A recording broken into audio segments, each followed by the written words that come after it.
अपने UPPCS mains PYQ की श्रृंखला में आज हम लोग जीएस2 के क्वेश्चन नंबर 15 जो कि 2024 में आया हुआ है को लेकर उपस्थित हुए हैं। इससे पहले हम लोग पिछले 14 क्वेश्चन का सॉल्यूशन देख चुके हैं।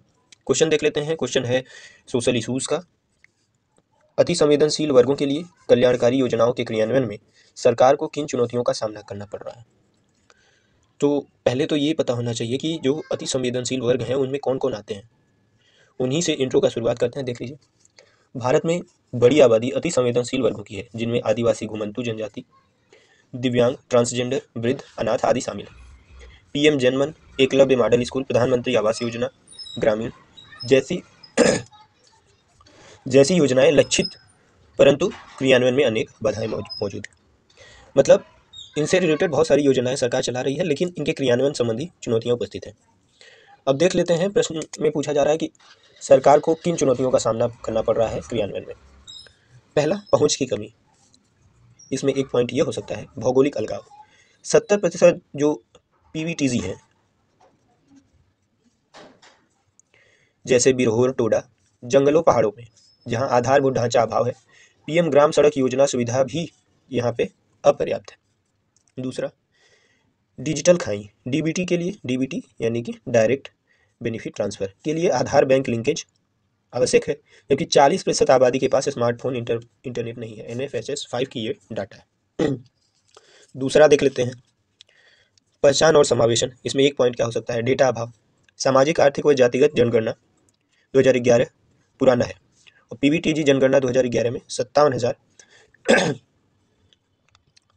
वास्तविक कितनी पॉपुलेशन है इनकी, 2.5 लाख।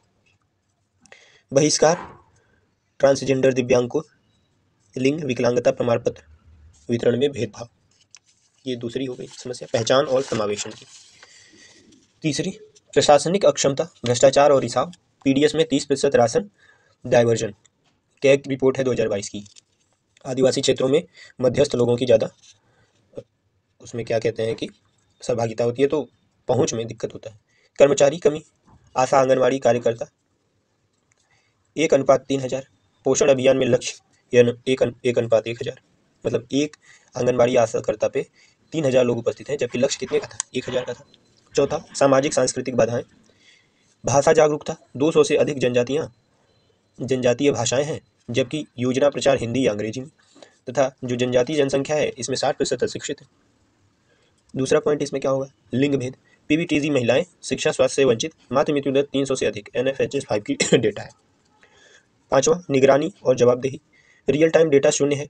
पीएम जनमन डैशबोर्ड, लाभार्थी पंजीकरण, धन हस्तांतरण और सेवा वितरण, ये डैशबोर्ड का काम है, ये अपूर्ण है इनके मामले में।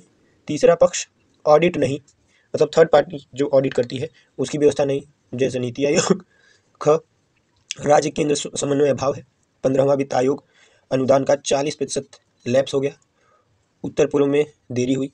तो ये सारी इसकी चुनौतियां हैं 5 पॉइंट में। 5 पॉइंट में आप देख सकते हैं, हमने कोशिश किया है 10 पॉइंट का समावेश किया जाए। तो और इसका निष्कर्ष देख लेते हैं। निष्कर्षतः डिजिटल भौतिक समावेशन, स्थानीय भाषा सशक्त निगरानी से चुनौतियां कम हो सकती हैं। विकसित भारत हेतु पीवीटीजी डेटाबेस अपडेट व समुदाय आधारित डिलीवरी आवश्यक है। तो ये हमारा हो गया एक आंसर।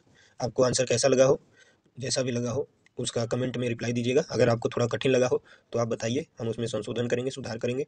और किसी भी प्रकार का सुझाव हो तो जरूर दीजिए। लाइक शेयर सब्सक्राइब कीजिए। Thank you.